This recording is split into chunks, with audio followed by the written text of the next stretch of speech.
네, 우리 하나님이 주신 말씀 읽도록 하겠습니다. 마가복음 12장 29절부터 31절 말씀입니다.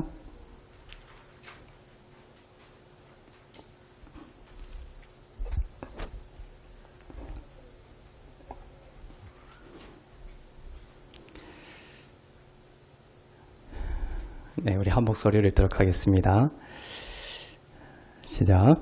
예수께서 대답하시되 첫째는 이것이니 이스라엘아 들으라. 주 곧 우리 하나님은 유일한 주시라. 내 마음을 다하고 목숨을 다하고 뜻을 다하고 힘을 다하여 주 너의 하나님을 사랑하라 하신 것이요. 둘째는 이것이니 내 이웃을 내 자신과 같이 사랑하라 하신 것이라. 이보다 더 큰 계명이 없느니라. 아멘. 네, 크리스마스가 이제 얼마 남지 않았습니다. 우리의 가장 큰 기쁨이고 또 우리의 가장 큰 선물, 크리스마스의 가장 큰 선물은 예수님이죠. 그 예수님의 탄생을 우리가 기다리며 또 이 나라도 또 우리의 영혼도 더욱 소망 가운데 새로워지는 그러한 시간들, 연말이 되기를 축복합니다. 지난 주일에 우리는 예수님을 모퉁이 돌로 삼은 자들은 하나님의 것이 되고 그 하나님의 것이 된 자들에게 주신 하나님의 약속을 배웠죠. 만물이 다 너희의 것이다 라는 약속을 우리는 듣게 되었고 배웠습니다. 오늘 읽은 이 말씀은 바로 그 말씀, 하나님의 것이 된 자들에게 주시는 예수님을 모퉁이 돌로 삼은 자들은 하나님의 것이 된다. 이 말씀 뒤에 딱 붙어 있는 말씀입니다. 어떤 말씀이냐면 율법을 두 가지로 정리해 주시는 부분입니다. 이것은 예수님을 믿고 하나님의 것이 된 자들의 삶의 양식을 말해주고 있습니다. 사랑에 대한 말씀이죠.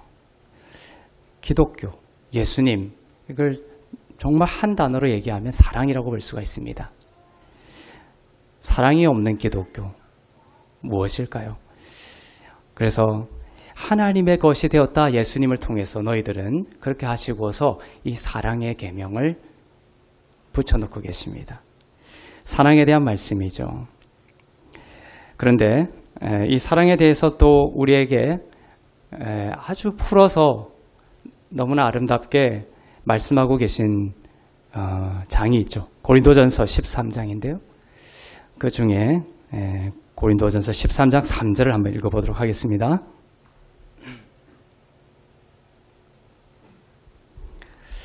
시작.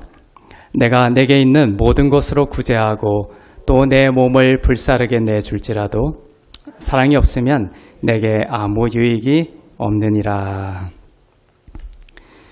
아무 유익이 없다고 하십니다. 사랑이 없으면 무엇을 하든지 유익이 없다. 재산을 다 팔아서 가난한 사람을 구제하고 또 얼마나 이거 대단한 것이에요. 자기 몸까지 불살라서 자기 목숨까지 내주더라도 사랑이 없으면 그냥 유익이 없다는 정도가 아니라 아무 유익이 없다 말씀하십니다. 자, 그러면 우리 가운데 이런 사랑이 있느냐? 이 질문을 던져볼 수가 있습니다. 이렇게 단순한 문제가 아닙니다. 어릴 때 이것이 단순하지 않다라는 것을 자세히는 몰랐지만 얼핏 깨달았던 것 같아요. 이 말씀이 이 사랑에 대한 고린도전서 13장 참 많이 다루잖아요.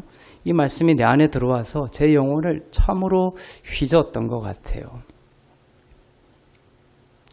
이 사랑이 내 가운데 있느냐, 우리 가운데 있느냐. 그러면 고린도전서 13장의 이 사랑은 무엇을 말하고 있느냐는 것입니다. 이 사랑이 무엇인지를 알지 못하면 이 말씀이 도리어 우리에게 올무가 되어서 우리의 영혼을 가두게 된다라는 것입니다. 이 신비를 알고 이 사랑의 계명을 접근해야 될 필요가 있습니다. 자, 오늘 본문은 어떤 상황이냐 하면 서기관이 예수님께 나와서 질문을 하는 것에서 시작을 합니다.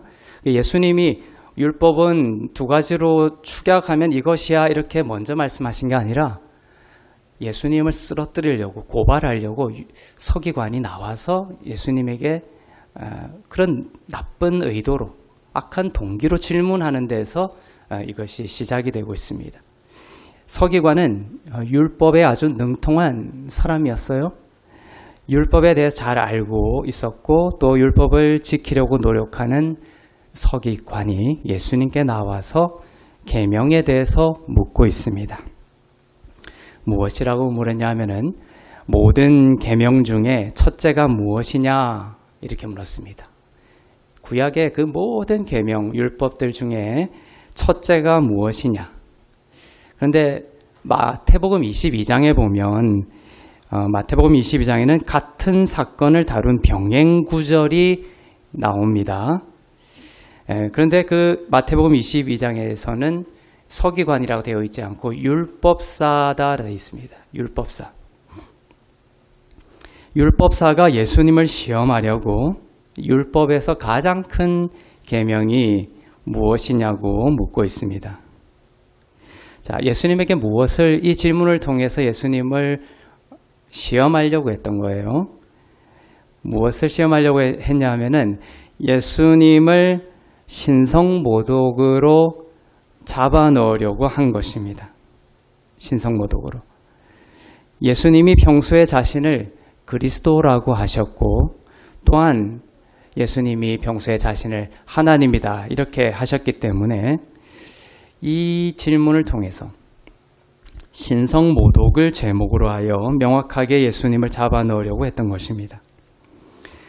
이 질문에 대해서 예수님은 자신이 하나님이신 것을 하나님이신 그리스도이심을 가르치실 뿐만 아니라 그 율법사가 질문하고 있는 그 율법의 본질이 무엇인지까지를 밝혀주심으로 우리를 위해 먼저 목숨을 내어주신 예수님의 사랑으로 우리가 살아갈 것을 가르치고 있는 것입니다.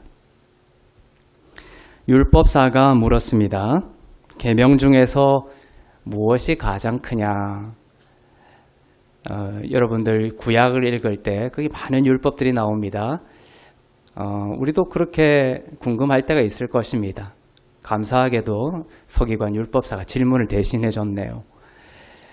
이 계명 중 모든 그 구약의 계명 중에 무엇이 가장 크냐? 자, 이 질문을 하는 율법사는 이제 제일 첫 계명, 제일 중요한 계명이 무엇이냐 이렇게 묻고 있죠.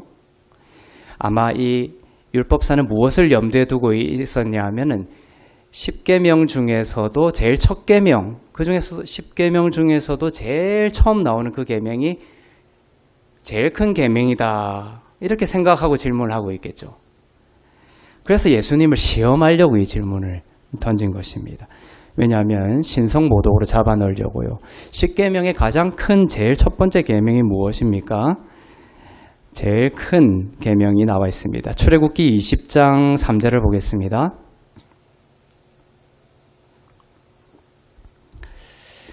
시작. 너는 나 외에는 다른 신을 내게 두지 말라. 유일한 신, 다른 신을 내게 두지 마. 다른 하나님 외에 다른 이가 하나님이다. 이렇게 하는 것은 율법의 가장 큰 것을 어기는 거예요. 그래서 율법 중에 가장 큰 계명이 무엇이냐 이렇게 물었던 것이에요. 왜냐하면 예수님이 자기를 하나님이다, 그리스도다라고 하고 다녔으니까 걸려 넘어지게 하려고 했던 것입니다.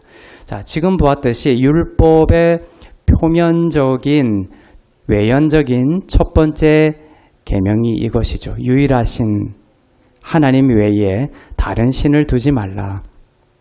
섬기지 말라. 다른 신을 두거나 섬기면 죽음을 면치 못하는 것이었습니다. 그런데 다른 신을 이렇게 두는 것을 넘어서서 예수님은 엄청난 말씀을 하고 다니셨죠. 예수님은 자신이 하나님이다 라고 말을 하고 다녔던 것입니다. 그래서 예수님을 고발하려고 계명 중에 가장 큰 것이 무엇이냐라고 물어본 것입니다. 이 질문에 대해 예수님은 먼저 하나님은 유일하시다라는 것을 선포합니다. 예수님의 말씀하시는 그 흐름을 깊이 들여다보면 참 신비하고 지혜로워요. 예수님은 율법사가 질문했을 때 염두에 둔 그 10계명의 가장 첫 번째 계명, 그것을 염두에 두시고 하나님은 유일하시다. 하나님은 한 분밖에 없다. 이것을 먼저 선포하십니다. 그리고 율법을 사랑으로 정리하신 뒤에 이제 뒤쪽에 보면 바로 내가 하나님이다라는 것을 이렇게 가르치시는 것이에요. 자, 하나님은 유일하시다라고 먼저 선포하시면서 들어가시는 예수님의 말씀을 보겠습니다. 마가복음 12장 9절입니다. 시작. 예수께서 대답하시되 첫째는 이것이니 이스라엘아 들으라. 주 곧 우리 하나님은 유일한 주시라. 하나님은 유일한 주시라고 하십니다. 율법사가 생각하는 10계명의 가장 큰 계명을 예수님도 알고 계신다라는 말씀입니다. 하나님이 유일한 하나님이시오 신이다라고 말씀하시는 것입니다. 그 다음에 예수님이 설명하시려고 하는 말씀이 무엇이라고 했죠? 네, 바로 그 유일하신 하나님이 나다라는 것을 설명하시는 것입니다. 그런데 그냥 그 하나님, 10계명 처음에 나와 있는, 첫 계명에 나와 있는 그 하나님이 나다 이렇게만 설명하는 것이 아닙니다. 너희들이 생각하고 있는 그런 하나님이 아니라, 왜냐하면 유대인들이 생각하고 있는 하나님의 폭, 깊이, 높이, 넓이가 전혀 오해가 있었던 거예요. 하나님은 유일하신 하나님인데 그 하나님이 계명을 던져놓고 지키면 축복을 주시고 지키지 아니하면 저주하고 지키지 아니하면 전쟁에서 패배하게 하고 흉년이 들게 하고 질병에 들게 하고 이런 식으로 인간에게 율법을 던져놓고 멀리 서서 팔짱을 끼고 인간을 이렇게 들여다보고 있는 그러한 하나님 정도로 생각하고 있던 유대인들의 하나님에 대한 인식을 깨부수면서 내가 정말 어떠한 하나님이신지를 알려주고 계신 거예요. 이 계명을 통해서 지금 오늘 읽은 그 본문입니다. 그렇게 하는 하나님이다. 그걸 설명하시는 거예요. 그런 사랑의 하나님이다. 너희들이 생각하고 있는 그런 하나님이 아니라 인간을 구원하기 위해 어떻게? 마음을 다하고 목숨을 다하고 뜻을 다하고 힘을 다하여 십자가에서 희생당하는 것을 즐겨 하신 사랑의 하나님이 바로 나다라는 것을 지혜롭게 설명하고 계신 것입니다. 그래서 예수님께서 이스라엘아 들으라. 주 곧 우리 하나님은 유일하신 주시라. 이렇게 얘기하신 뒤에 바로 내가 어떤 하나님이신지를 설명하고자 하는 목적으로 이 율법을 축약해서 두 가지로 설명하시는 것입니다. 여러분들 힌트를 얻었을 거예요. 오늘 본문 읽은 그 예수님이 축약해 주신 첫 번째, 그 다음 두 번째 되는 율법의 그 가장 중요한 그 계명이 누구에 대한 설명이라는 거예요. 예수님의 자신에 대한 설명이라는 것을 이제 알고 읽을 수 있게 될 것입니다. 자, 볼까요? 예수님은 율법을 두 가지 계명으로 요약하십니다. 자, 이것을 우리가 제일 처음 설교 시작하기 전에 읽을 때에는 우리에게 탁 던져주는 지키라고 하는 그 계명 정도로 생각했지만 이제 다시 읽을 때에는 이렇게 우리에게 하셨다라는 거예요. 유일하신 하나님인데 그 하나님이 우리에게 이런 사랑으로 다가오신 사랑의 하나님이다. 우리를 목숨을 다하여. 자, 그런 마음으로 한번 다시 읽어보겠습니다. 이것이 나다. 마가복음 12장 30절부터 31절 보겠습니다. 시작. 내 마음을 다하고 목숨을 다하고 뜻을 다하고 힘을 다하여 주 너의 하나님을 사랑하라 하신 것이요. 둘째는 이것이니 내 이웃을 내 자신과 같이 사랑하라 하신 것이라. 이보다 더 큰 계명이 없느니라. 이보다 더 큰 계명이 없다라고 하십니다. 마음을 다하고 목숨을 다하고 뜻을 다하고 힘을 다하여 하나님을 사랑하라 이렇게 명령하고 있습니다. 그리고 둘째는 내 이웃을 내 자신과 같이 사랑하라 이렇게 명령하고 있습니다. 율법을 이렇게 두 가지로 축약을 해주니까 너무 좋다 이렇게 생각할 분도 있을지 모르겠지만, 그런데 자세한 의도를 알고 보면 그렇지 않습니다. 줄여졌네? 되게 좋다. 이것만 하면 되겠네. 그렇지만 그렇지가 않아요. 자, 이 구절에서 우리는 이 구절을 복음의 관점에서 자문해 봐야 됩니다. 즉, 지금 율법을 이렇게 줄여주셨죠? 그러면 이것도 뭐라는 거예요? 이것도 율법이라는 거예요. 아시겠죠? 이것도 역시 율법인데 복음적인 관점에서 인간이 지킬 수 있는 계명인가라고 자문해 봐야 됩니다. 우리가 이때까지 어떻게 배워왔죠? 성경을 통해서. 율법은 인간이 지킬 수 있는 것입니까? 지킬 수 없는 것이에요. 없는 것이에요. 그래서 이 축약한 이 사랑의 두 가지, 1계명, 2계명으로 축약해 주신 것도 역시 율법이며, 율법의 가장 큰 계명이라고 하시면서 주신 이 계명인데 과연 이것을 우리는 어떻게 바라보아야 할 것인지를 우리는 생각해 봐야 됩니다. 그냥 이것을 딱 주시면 덥석 또 이 율법도 내가 지키라고 하시는구나. 내가 내 힘으로 지킬 수 있어. 이렇게 받아 먹으라고 주신 게 아니다라는 것입니다. 이 두 가지 계명 역시 율법을 요약하고 정리한 것입니다. 그래서 그 부자 관원이 예수님께 와서 내가 이것도 지키고 저것도 지켰다라고 했을 때 예수님이 율법으로 다가오는 자에게 더 큰 율법을 던져주신 화법을 쓰신다고 했죠. 지금 율법사와 서기관이 예수님에게 율법을 가지고 이렇게 다가왔습니다. 그때 예수님은 율법을 축약하면 뭐다라고 던져주시는 이것은 정말로 인간이 지킬 수 없는 그걸 던져주신 거예요. 아시겠죠? 자, 그래서 이 두 계명 역시 율법을 요약하고 정리한 것이며 우리는 그래서 바울이 율법에 대해서 밝히고 있는 선언을 다시 한 번 더 상기시킬 필요가 있습니다. 자, 로마서 7장 10절부터 11절을 보겠습니다. 시작. 생명에 이르게 할 그 계명이 내게 대하여 도리어 사망에 이르게 하는 것이 되었도다. 죄가 기회를 타서 계명으로 말미암아 나를 속이고 그것으로 나를 죽였는지라.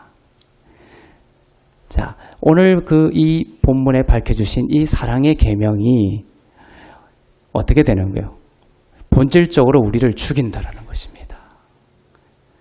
그래서 죽이는구나라는 것을 깨달은 자는 그리스도를 힘입어 살아날 수 있게 되는 것입니다. 아시겠죠? 진정으로 우리를 살리시기 위해서 이 계명으로 우리를 죽이는 거예요. 근데 이 죽음의 과정, 십자가의 죽음과 부활의 과정 없이 부활이 없어요. 율법을 던져주시면서 내 힘으로 하려고 할 때는 내가 죽은 거구나. 이 율법이라는 이 계명의 거울을 비춰봤을 때 나는 가망성이 없구나라는 것을 깨닫지 않고서는 예수님을 힘입어 살아날 수가 없는 것이에요. 그래서 오늘 이 본문에 사랑의 계명, 두 계명을 탁 던져줬을 때 그래, 내가 이 계명 잘 지키고 살아야지. 그것은 복음 아닙니다. 아무것도 아니에요. 그것은 그냥 논어고 장자고 그런 거예요. 복음은 뭐냐면 탁 던져졌을 때 내가 이 계명에 비춰봤을 때 내가 죽은 자구나. 이 사랑을 나는 도저히 할 수 없는 자구나. 예수님의 사랑이 그 사랑만이 나를 살리는 거구나 라는 것을 깨닫게 하기 위해서 주신 것이다라는 거예요. 그래서 이 로마서 방금 읽은 그 7장에서 이렇게 바울이 말하고 있죠. 생명에 이르게 할 그 계명이 도리어 어떻게 했다? 나를 사망에 이르게 하는 것이 되었다는 거예요. 그리고 이 사단이 죄가 기회를 타서 이 계명으로 말미암아 나를 속이고 그것으로 나를 죽였다라고 하는 것입니다. 바울의 입술을 통해서 하나님께서 계명에 대해 이렇게 밝히셨습니다. 이 계명이 본래는 우리를 생명에 이르게 해야 하는데 뜻밖인 거예요. 뜻밖에도 죄가 이 계명을 이용해서 우리를 속이고 우리를 죽인다라는 것입니다. 예수님이 율법의 가장 큰 계명은 이 두 가지야 라고 요약하신 이 계명이 도리어 우리에게 죄를 일으키고 또 우리를 죽이는 작용을 하는 것을 우리는 로마서를 통해 이해해야 하는 것입니다. 자, 로마서 3장 19절을 보겠습니다.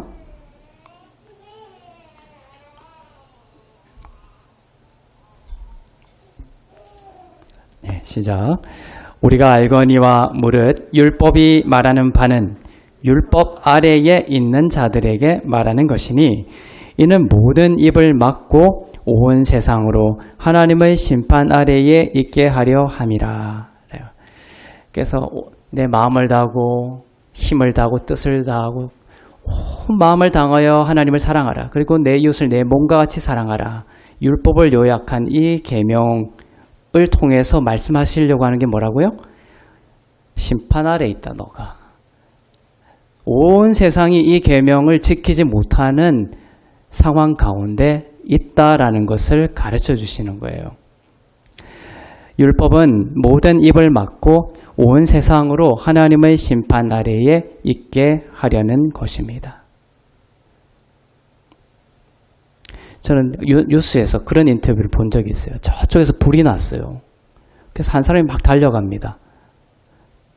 그래서 나중에 이제 상황을 보고서 인터뷰를 하는데 그 사람이 안심을 하는 거예요. 처음에는 막 놀랐다가 그 집이 우리 집이 아니어서 다행이라고 하더라고요. 우리의 마음은 정말 막 사랑하는 것 같다가도 우리의 근본적인 이 내면을 들여다보면요. 정말 자기밖에 모르는 거예요. 그런 어떤 일이 일어나지 않는 동안에는 몰라요. 그런데 이 율법이 우리 마음을 정말 휘저어버리면 우리의 실존이 다 드러나는 것입니다. 그래서 예수님이 필요한 거예요. 그런 순간 예수님이 없었다면 예수님의 그 사랑, 이런 나까지도 사랑하고 품어주시고 용서하시는 그 예수님을 바라보고 우리는 기뻐할 수밖에 없는 것이죠. 그 예수님이 이제 탄생을 하시는 것입니다. 그래서 율법은 모든 입을 막고 온 세상으로 하나님의 심판 아래에 있게 하려는 것입니다. 그리고 이 율법이 몽학 선생이 되어서 우리의 손을 끌고 그리스도께로 인도하는 인도자가 된다는 것입니다.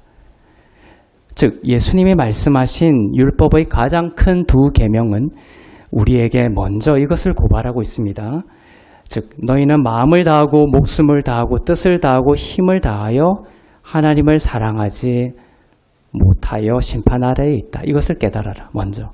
그리고 너희는 내 이웃을 내 자신과 같이 사랑하지 못하여 심판 아래에 있다. 이것을 깨달아라. 이것이 첫 번째입니다. 우리의 죽음 상태를 깨닫는 것이죠. 그래서 이 사랑이라는 것은 우리에게 불가능한 사랑이었습니다. 이 계명이 첫 단계로 말씀하시려는 게 이것이에요. 이 율법 아래에 너희는 모두 심판 아래에 있다라는 것입니다. 예수님이 오시지 아니했다라면 큰일 난 거예요, 인류가. 그러나 이 가장 큰 계명을 이루시는 분이 있습니다. 예수님만이 이루신다는 거예요. 그것이 초점입니다. 이 가장 큰 계명을 이루신 분이 있습니다. 사람이 할 수 없는 그것을 하나님은 하시나니 로마서 8장 3절에서 말씀하고 있죠. 사람이 할 수 없는 그것을 하나님이 하신다. 그래서 예수님이 이 땅에 오신 것입니다. 그것처럼 우리가 할 수 없는 이 지금 우리가 본문으로 처음 읽었던 이 두 계명 지킴을 대신 완성하시고 성취하신 분이 있습니다. 바로 예수 그리스도이십니다. 예수님이 이 계명에 나와 있는 사랑을 우리에게 먼저 보여주시고 행하셨습니다. 예수님은 오시지 않으셔도 됐어요. 하늘 보자 버리시고 이 땅에 오실 필요가 없었습니다. 왜 오실 이유가 없는 것이죠. 그러나 우리를 너무나 사랑하셔서 하늘 영광, 하늘 보자 버리시고 이 땅에 오셔서 십자가를 지셨습니다. 그분만이 유일하게 어떻게 하셨어요? 마음을 다하고 목숨을 다하고 힘을 다하여 하나님의 십자가 명령을 완성하시고 우리를 향한 자신의 사랑을 온전히 성취하셨습니다.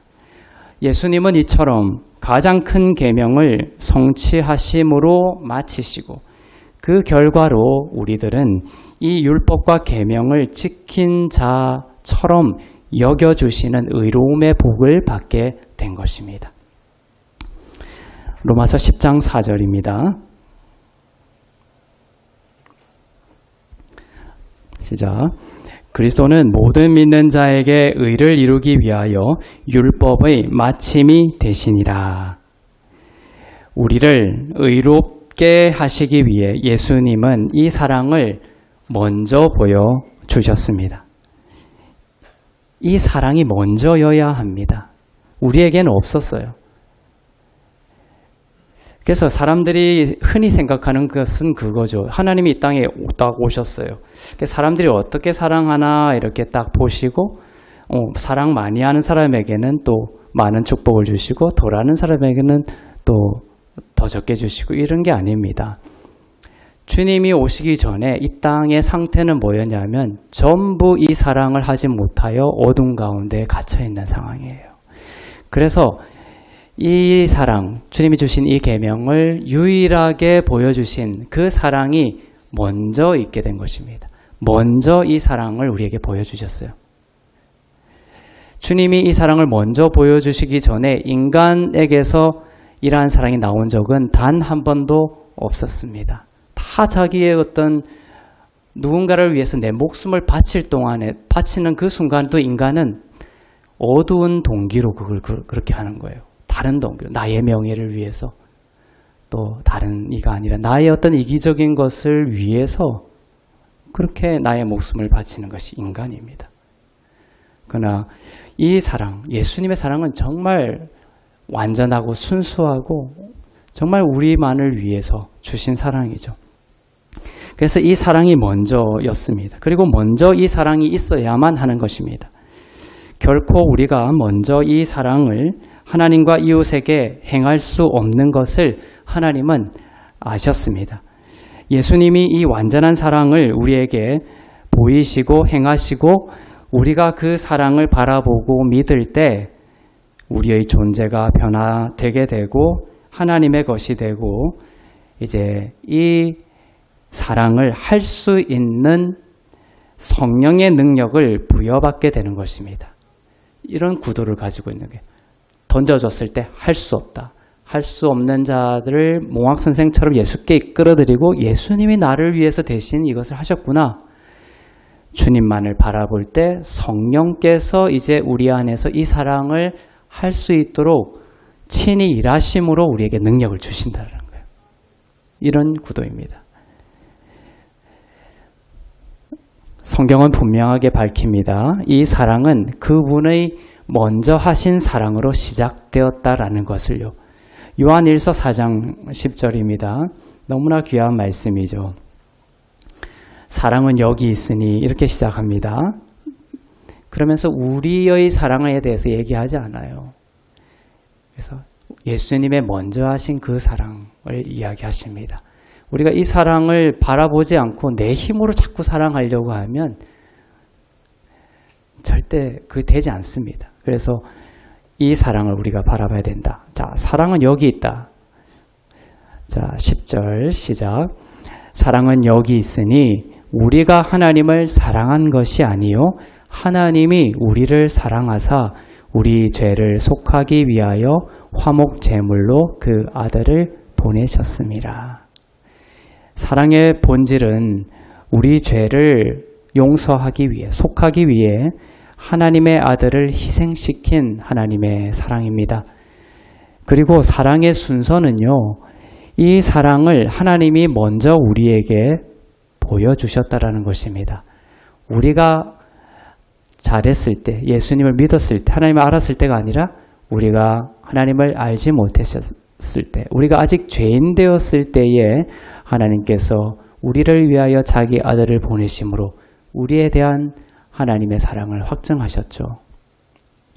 십자가를 지시기까지 율법을 완성하신 이 완전한 사랑 때문에 우리는 하나님의 자녀가 되었습니다. 예수님의 먼저 하신 이 사랑을 믿음으로 받은 자가 거듭난 자입니다. 그리고 거듭난 자는 앞으로 어떻게 살아야 하는가? 이 먼저 하신 사랑으로 살아야 합니다. 나의 사랑으로 사는 거 안 됩니다. 이 먼저 보여주신 사랑을 자꾸만 바라보면 할 수 없었던 나에게 이 사랑 주셔서 이 사랑으로 너희는 살아가야 돼. 그렇게 말씀하시는 거예요. 그래서 우리 안에는 누군가를 사랑할 때 그 되지 않는 내가 자꾸만 발견되게 돼 있습니다. 이상한 게 아니에요. 내가 예수님을 지금 30년, 40년 믿었는데 내가 누군가를 사랑하려고 하면 자꾸만 내 안에 거짓된 사랑이 고발됩니다. 그러면서 내 신앙이 이거 거짓인가? 나는 크리스찬도 아닌가? 나 자꾸 미워하는 마음이 더 생기고 막 어제는 좋았는데 오늘은 너무 싫어. 막 그래요. 그게 이상한 게 아니에요. 인간의 마음이 옛 습관이 옛자의 구습이 그렇습니다. 그래서 우리에게 필요한 것이 뭐예요? 먼저 하신 사랑. 그런 나를 위해서 예수님께서 목숨을 다하고 마음을 다하고 뜻을 다하고 모든 것을 다해서 변함없이, 우리는 막 그렇게 변하지만 변함없이 사랑해 주신 그 사랑을 그때 바라보면 됩니다. 내가 잘못됐거나 내가 크리스찬이 아니어서가 아니라 그것이 인간이에요. 그때 이렇게까지 열심히 신앙생활을 했는데 안 되겠다, 신앙을 포기하거나 이러라고 그런 마음이 드는 게 아닙니다. 그때마다 평생 그럴 거예요. 그때마다 어떻게 해라? 먼저 하신 예수님의 사랑을 바라보아라. 그 사랑을 자꾸 바라보다 보면 내 안에 그런 사랑하지 못하는 마음이 통치되게 되어 있습니다. 왜냐하면 그 사랑이 내 안의 사랑을, 거짓된 사랑을 소멸시키고 짓밟고 다스리고 통치하시거든요. 그래서 먼저 하신 사랑을 바라보며 찬양을 불러도 좋아요. 주님의 사랑을 찬양하다 보면 그 사랑이 내 안에 그 모든 소요를, 혼돈을 잠잠케 합니다. 새 힘을 주세요. 그래서 우리는 먼저 하신 사랑으로 반드시 살아야 한다. 우리의 그 혼돈의 사랑은 우리가 잘못된 것을 말하는 것이 아니다. 그 자연스러운 신앙의 여정이다. 은혜 받은 자의 사랑으로 살아갈 것을 우리에게 명하십니다. 변화된 심령으로부터 흘러나오는 자연스러운 예수님의 먼저 하신 사랑으로 살아야 하는 것입니다. 우리가 사랑에 대해 넘어질 때, 깨어질 때 많이 있습니다. 그러나 그때마다 예수님의 먼저 하신 사랑을 바라보면 우리는 우리의 힘으로서가 아니라, 우리의 능으로도 아니고 우리의 힘으로도 아니고 오직 주의 영으로 말미암는 삶이라고 했죠. 그래서 우리의 힘으로가 아니라, 우리의 사랑의 힘으로가 아니라 그분의 사랑의 힘과 성령의 능력으로 이제 우리는 하나님을 완전하게는 아니지만 이 땅에서는 조금 더, 어제보다는 더, 예전보다는 더 하나님을 한 발 더 사랑할 수 있고 또 이웃을 사랑할 수 있는 자로 변모하게 될 것입니다. 자, 이제 예수님이 말씀하신 율법의 가장 큰 두 계명에 들어있는 뜻이 바로 예수님이 그 계명을 친히 완성하실 것이다 라는 그 뜻이라는 것을 우리가 알게 되었습니다. 그리고 딱 붙어있는 말씀이 뭐냐 하면 내가 하나님이다 라는 것을 다시 한 번 더 상기시킵니다. 이 두 계명 요약해 주신 것 뒤에 뭐가 붙어있냐면 그 계명을 완성하시는 예수 그리스도가 바로 다윗보다 앞서 계셨던 하나님이다라는 것을 밝히는 부분입니다. 예수님이 그리스도이신 하나님이시다라는 것을 예수님은 다윗의 이야기를 통해 아주 지혜롭고 명확하게 명쾌하게 풀어내십니다. 자, 마가복음 12장 35절에서 37절을 보겠습니다.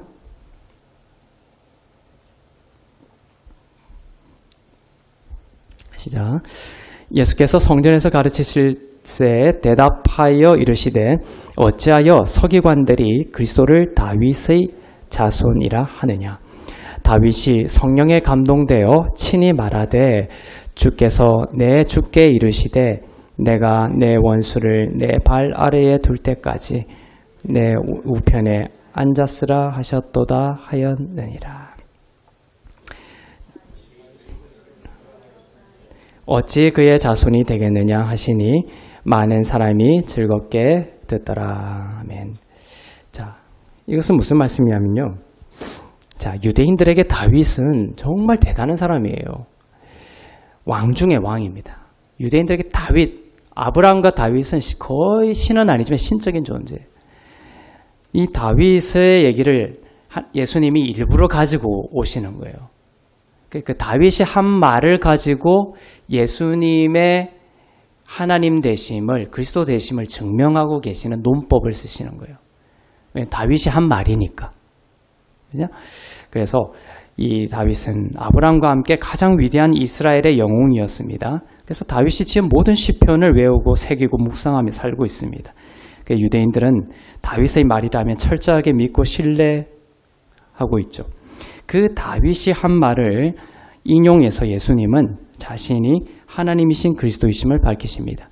서기관들은 예수님이 다윗의 자손이다 이렇게 말했어요. 서기관들은 예수님을 뭐라고 했다고요? 예수님은 다윗의 자손이다. 너무나 이제 눈에 보일 때 그렇죠. 시대순으로 보면 그렇죠. 다윗은 옛날 사람이잖아요.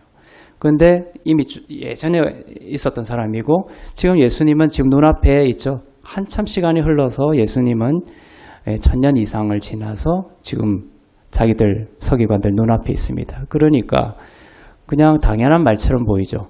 예수님은 누구의 자손이다? 다윗의 자손이다. 혈통적으로.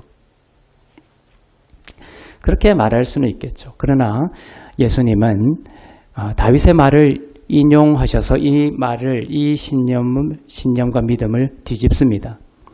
자, 다윗이 이렇게 시편에서 기록했다라는 것입니다. 다윗이 성령의 감동이 되어 친히 이렇게 말하였다. 어떻게? 주께서 내 주께 이르시되 내가 너의 원수를 너의 발 아래에 둘 때까지 내 우편에 앉아 있으라 하셨도다 라고 다윗이 말했다라는 것입니다. 자, 여기서 보면은 앞에 주는 성부 하나님이고 뒤에 주는 예수님이에요. 그러니까 다윗이 환상 중에 이렇게 보는데 성부 하나님과 그 다음에 아들 예수님이 이렇게 계세요. 주고 주입니다.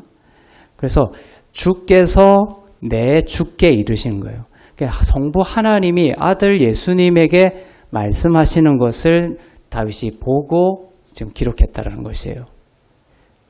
그러니까 다윗이 그 아들 예수를 어떻게 표현한 거예요? 내 주라고 얘기한 거죠. 내 주. 성부 하나님께서 아들 예수님에게 이렇게 말씀하셨다. 어떻게? 성부 하나님이 아들 예수의 원수인 사단 마귀를 패배시켜서 아들 예수의 발 아래로 짓밟혀 들어오게 할 때까지 성부 하나님 우편에 앉아 있으라 라고 말씀하시는 것을 내가 들었다 라고 다윗이 시편에 기록하고 있습니다. 다윗이 성령의 감동으로 예수님을 환상 중에 보고 예수님을 나의 주라고 했다면 다윗이 하나님이신 그리스도의 자손이지 그리스도가 다윗의 자손이겠느냐라는 것입니다. 정말 대단한 논리이지 않습니까? 다윗이 시편을 통해 그리스도를 나의 주라고 했기 때문에 예수님은 정말로 하나님이신 그리스도가 분명해졌습니다. 그러니까 이런 그들이 철떡까지 믿고 있는 다윗의 말을 가지고 예수님이 자신의 그리스도 되심을 하나님 되심을 말하고 있으니까 그들이 고발할 핑계를 잃어버리게 되는 거예요. 고발의 그 논리가 무력해지는 것입니다. 이 하나님이신 그리스도께서 율법의 가장 큰 계명, 그 사랑의 계명을 사랑의 십자가로 지키심으로 모든 계명까지도 지키신 것입니다. 마지막으로 하나님의 것이 된 여러분의 자리를 볼까요? 다윗이 고백했듯이 예수님은 하나님 우편에 앉아 계십니다. 그리고 에베소서에 보면 예수님이 하나님 우편에 앉아 계시면서 혼자 계신 것이 아니라 성도인 여러분도 예수님과 함께 하나님 우편에 앉아 있다라고 기록되어 있습니다. 여러분은 용인 테크노밸리에 여기에 앉아 있는 게 아니에요. 앉아 있지만 서기관들이 얘기했듯이 다윗의 자손이지만 어떻게 보면 그건 본질이 아닙니다. 그것은 그냥 팩트고 진리는 아니에요. 사실은 변형되지만 진리는 영원한 거예요. 영원한 진리는 뭐냐면 다윗이 예수님의 자손이죠. 그리고 예수님은 하나님의 아들이시고 마찬가지로 우리는 여기에 앉아 있지만 성경이 말하는 진리는 무엇이죠? 하나님과 예수님과 함께 하나님 우편의 성도들을 앉히셨도다 되어 있습니다. 예수님을 믿을 때, 거듭났을 때부터 여러분의 영원한 진리는 뭐냐면 하나님 우편에 예수님과 함께 앉아 있는 자입니다. 우리가 그 진리를 알지 못하면 이 땅에서의 팩트적인 사실적인 삶이 길을 잃어버리는 것입니다. 내가 여기에 앉아 있으면 좋고 감옥에 가 있으면 외롭고 힘들고 누추하고 팩트의 사실에 따라서 흔들리는 신앙을 갖게 되는 거예요. 그러나 진리를 알게 되면 나는 하나님 우편에 앉아 있는 자이지, 그걸 알게 되면 내가 이 땅에 어디에 있든지 우리는 평화를 누릴 수가 있습니다. 그리고 우리의 공급원은 이 땅이 아니에요. 하나님 우편에 하나님께서 앉히신 이유는 함께 통치하게 하시기 위해서 그렇게 앉히셨어요. 그래서 기도할 때에 하나님께서 우리에게 주시는 자원은 하늘의 것입니다. 하늘의 것. 미국 대사가 아프리카의 아주 가난한 나라에 대사로 갔다고 칩시다. 그럼 그 대사가 그 나라에서 어떤 행사를 하려고 해요. 권세를 행사하려고 요청을 합니다. 그러면 그 가난한 나라의 그 자원으로 그 권세를 행사하는 것이 아닙니다. 그 대사는 강력한 나라의 자원을 가지고 끌어올 수 있는 힘이 있죠. 그 사람이 기도하고 그 사람이 선포하고 서명하고 명령하면 그 강하고 부유한 나라의 자원이 흘러오게 돼 있습니다. 마찬가지예요. 여러분은 이 땅에 이렇게 있는 것 같지만 진리는 하나님 우편에 예수님과 함께 앉아 있는 자입니다.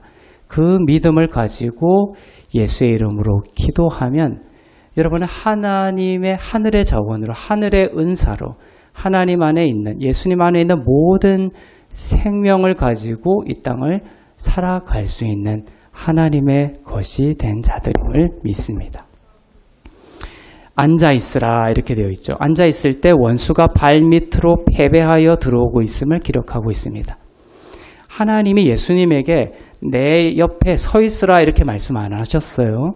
앉아있으라 이렇게 했습니다. 그래서 앉아있는 것은 승리를 말하는 거예요. 그래서 성막에는, 구약의 성막에는 뭐가 없다? 유일하게 의자가 없어요. 왜냐하면 구약은 승리가 없거든요. 예수님이 십자가에서 승리함으로써 우리의 모든 죄가 영원히 용서된 것입니다. 그러나 구약의 제사는 1년 동안만 한시적으로 우리의 죄를 용서할 뿐 계속해서 속죄의 능력이 없었어요. 그래서 1년마다 계속해서 제사장은 서서 그 제사를 드려야 했다라고 되어 있습니다. 그래서 구약의 성막에는 의자가 없습니다. 그러나 예수님의 승리, 영원한 제물이신 예수님이 승리하고 나셔서는 하나님께서 어떻게 하셔서 내 우편에 앉히셨습니다. 승리하신 것이죠. 그것이 또한 여러분의 영적인 위치입니다. 영적 의미는 부활을 통한 승리를 나타냅니다. 승리했는데 무엇을 두려워합니까? 안식을 뜻합니다. 앉았다라는 것은 원수를 패배시키고 생명을 얻는 삶을 원하십니까? 그러면 예수님과 함께 앉으세요. 예수님처럼 앉으세요. 즉 부활한 자로서의 영을 가지고 모든 것을 주셨다라는 영을 가지고 승리한 자의 영으로 어떤 힘든 상황이 있죠. 막 가슴을 졸이는 그때 선포하세요. 나는 이미 승리한 자다. 나 승리한 자.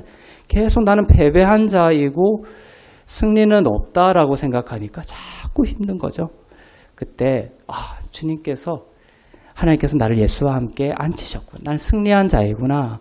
승리한 자로서 미승리의 삶을 지금 걸어가고 있는 거구나. 그러나 나의 역사를 넘어서서 하나님께서 이루신 진리는 나는 이미 승리한 자로 이 땅을 살아가는 것입니다.